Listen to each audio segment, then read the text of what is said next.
Au fond de ce boyau souterrain, la possibilité d'une nouvelle vie.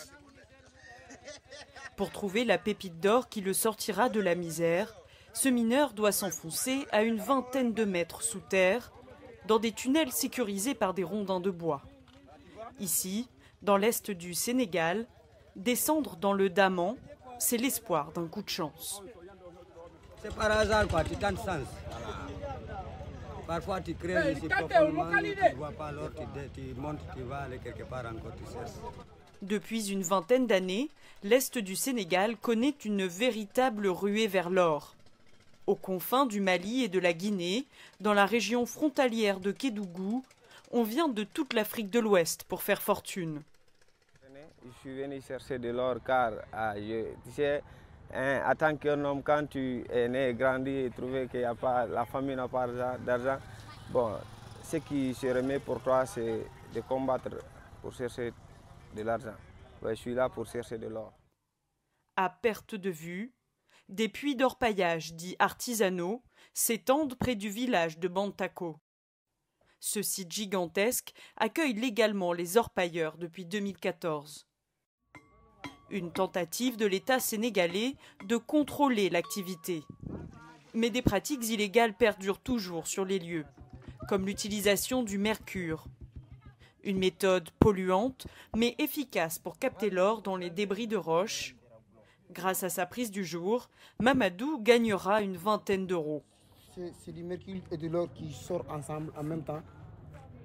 Et après, vous pouvez prendre une mouchoir, enlever aussi de l'or avec ça. Enlever de l'or avec le mouchoir, donc le mercure va descendre, l'or va rester dans votre main, comme ça. C'est ça qu'on a besoin, ou bien. Au début des années 2000, le petit village ne comptait qu'une trentaine de cases. Aujourd'hui, c'est toute une économie qui s'est développée autour de l'orpaillage. Des milliers de personnes ont afflué, apportant prospérité économique, mais aussi trafic. Ce responsable d'un comité de vigilance du village déplore l'arrivée de la drogue et de la prostitution à Bantako. Maintenant, comme il y a l'or qui est venu, donc il y a beaucoup de gens qui sont venus pour l'orpaillage. Donc actuellement, les gens sont venus pour faire l'orpaillage et il y a beaucoup de drogue qui est rentrée dans cet orpaillage-là. Dans ce cabanon de fortune, ce Malien rachète l'or à des orpailleurs.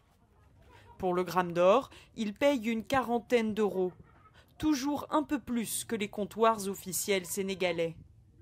La plupart de l'or de la mine de Bantako part clandestinement au Mali pour y être revendu. Bon, je vais vendre au Mali, en Bamako. Si on a acheté ça, on va envoyer au Bamako pour vendre un gros bureau là. Cette situation inquiète certains observateurs. C'est le cas du Timbuktu Institute qui pointe dans un rapport les vulnérabilités de la région. Chômage, flux migratoires générés par l'or, proximité avec le Mali en crise. Autant de facteurs qui font craindre l'exportation du djihadisme dans l'est du Sénégal.